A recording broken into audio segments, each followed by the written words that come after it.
Hello दोस्तों, जय हिंद, जय भीम, जय संविधान। एक बार आप सब लोगों का मैं फिर से अपने दिल से, तहे दिल से स्वागत करता हूँ। देखिए, हम कॉन्स्टेंटली आपको क्वेश्चन एंड आंसर करा रहे हैं। मैक्सिमम हमारी कोशिश यही है कि आपको जितने भी मैं सब्जेक्ट पढ़ा पा रहा हूँ या जो भी विषय पढ़ा पा रहा हूँ, वो आपको अच्छे तरीके से मैं समझा सकूँ और बेटर तरीके से आप समझ सकें। इस विषय के हम पहले भी कई क्वेश्चन इंपॉर्टेंट क्वेश्चन करा चुके हैं। आज जो हम आपको ये विषय पढ़ा रहे हैं, इसमें कई क्वेश्चन हमने लिए हैं। ये क्वेश्चन महत्वपूर्ण है आपके आने वाले एग्जाम के लिए और ये पहले भी कई बार मतलब एग्जाम्स में आ चुके हैं। तो मैं उम्मीद करता हूं कि आप ये क्लास अच्छे से समझेंगे और जानेंगे। BSOG 176 अर्थव्यवस्था और समाज।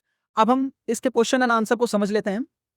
पहला जो क्वेश्चन है इसमें, शिकार और संग्रहण, हंटिंग एंड गैदरिंग, अर्थव्यवस्था की मुख्य विशेषताएं क्या है?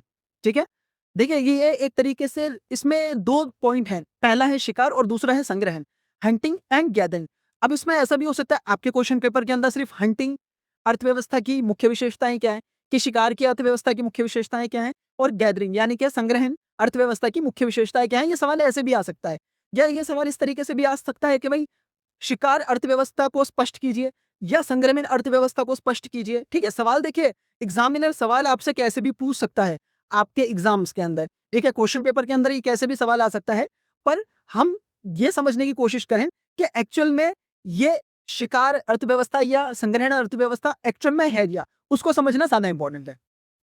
तो हम समझने की कोशिश करते हैं। शिकार और संग्रहण मानव इतिहास का सबसे पुराना आर्थिक चरण है। इसकी प्रमुख विशेषताएं निम्नलिखित हैं। अब देखिए हम इसकी विशेषताओं को जानेंगे। पहला आता है इसमें भोजन का संग्रह। ये समाज भोजन का उत्पादन खेती नहीं करते थे, बल्कि प्रकृति से उपलब्ध संसाधनों, शिकार, फल फूल, कंदमूल पर निर्भर रहते थे। क्या होता था स्टार्टिंग में? तो देखिए भाई, कोई भी खेती किसानी करना कोई भी नहीं जानता, है ना। जब हमारी शुरुआत हुई है, जब जब से मानव की शुरुआत हुई है, तो पहले ही आते खेती किसानी थोड़ी ना करने लगे थे लोग बाग।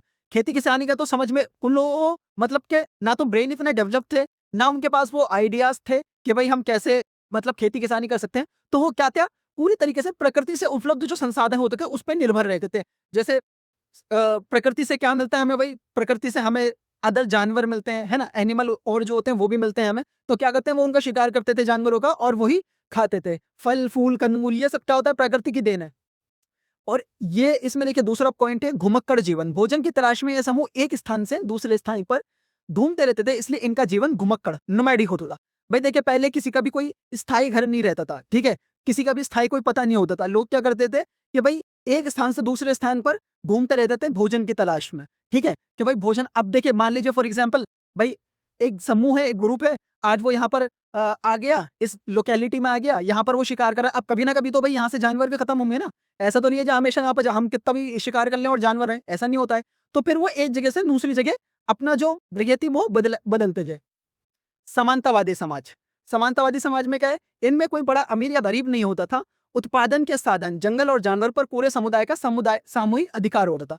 ठीक है, पहले क्या होता था, पहले कोई इनमें कोई ये तो होता नहीं था भाई ये गरीब है या ये अमीर है, भाई या इसकी ये मिल्कियत है या इसके पास ये चीज है, इसका स्वामी ये है, ऐसा नहीं होता था।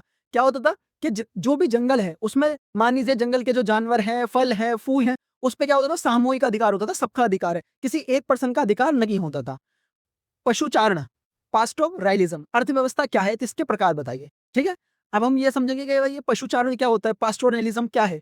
पशुचारण एक ऐसी अर्थव्यवस्था है जिसमें मनुष्य भोजन के लिए पालतू जानवरों जैसे भेड़, बकरी, गाय, ऊंट पर निर्भर है। ठीक है, ठीक है। तो इसमें क्या होता है पशुचारण में, सॉरी उल्टा गया था।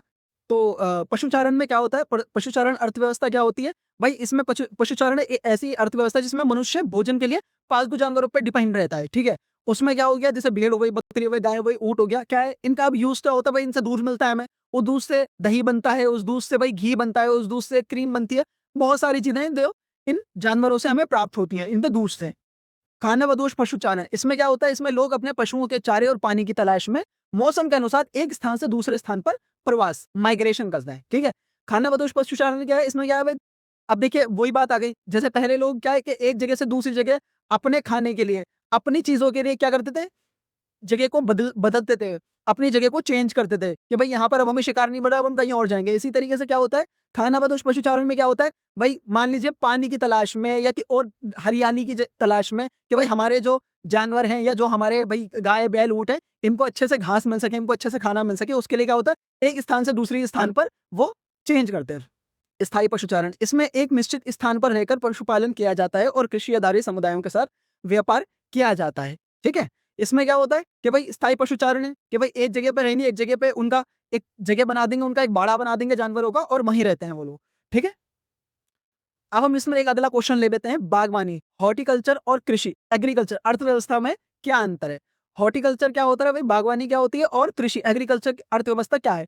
बागवानी ये छोटे पैमाने पर ही की जाने वाली खेती है, जिसमें कुदान या फावड़े जैसे साधारण उपकरणों का उपयोग किया जाता है। इसमें भूमि को थोड़े समय के लिए खेती योग्य बनाया जाता है और फिर नई जगह पर खेती की जाती है।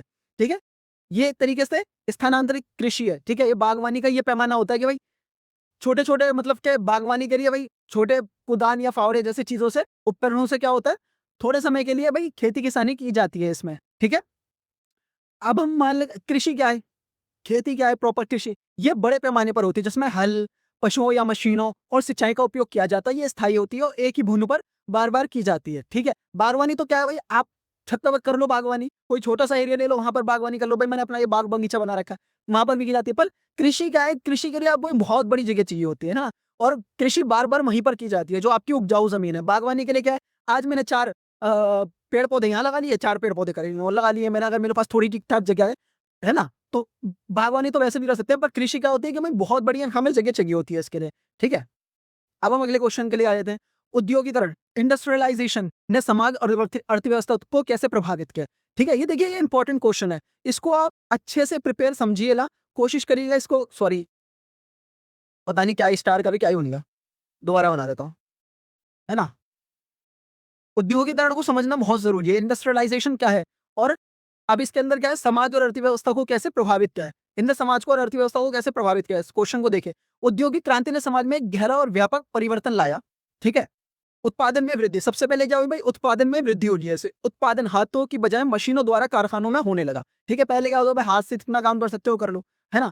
अब क्या है, अब मशीनें आ गई हैं, मशीनों से काम किया जाता है मैक्सिमम। अब क्या है, श्रम विभाजन, कार्य अत्यधिक विशिष्ट स्पेशलाइज्ड हो गया और श्रमिकों का एक नया वर्ग पैदा हुआ जिसे वेतनभोगी श्रमिक वेज लेबर कहा जाता है, ठीक है?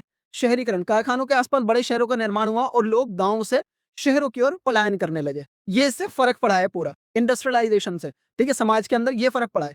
अब आखिरी क्वेश्चन इसमें समझ लेते हैं, कार्ल मार्क्स द्वारा प्रतिपादित उत्पादन प्रणाली, मोड ऑफ प्रोडक्शन को स्पष्ट कीजिए, ठीक है?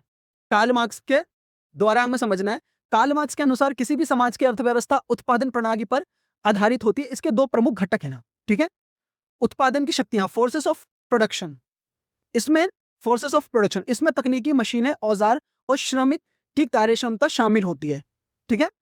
और दूसरा क्या है इसमें, उत्पादन के संबंध, रिलेशंस ऑफ प्रोडक्शन, उत्पादन की प्रक्रिया में लोगों के बीच जो सामाजिक संबंध, विशेषकर संपत्ति के स्वामित्व को लेकर बनते हैं, वे इसके अंतर्गत आते हैं। मार्क्स के अनुसार ये संबंध हमेशा शोषक और शोषित, मालिक और मजदूर के होते हैं, ठीक है? तो ये सारे क्वेश्चन हैं जो आपको प्रिपेयर करने हैं, अच्छे से समझने हैं, ठीक है? मैंने आपको ये 5 इसमें क्वेश्चन एंड आंसर कराएँ। मैंने इस सब्जेक्ट की बीएसओजी 176 की स्पेशली और भी सिंगल-सिंगल क्लासेस करा रखी है, सिंगल-सिंगल वीडियोज़ बना रखी हैं।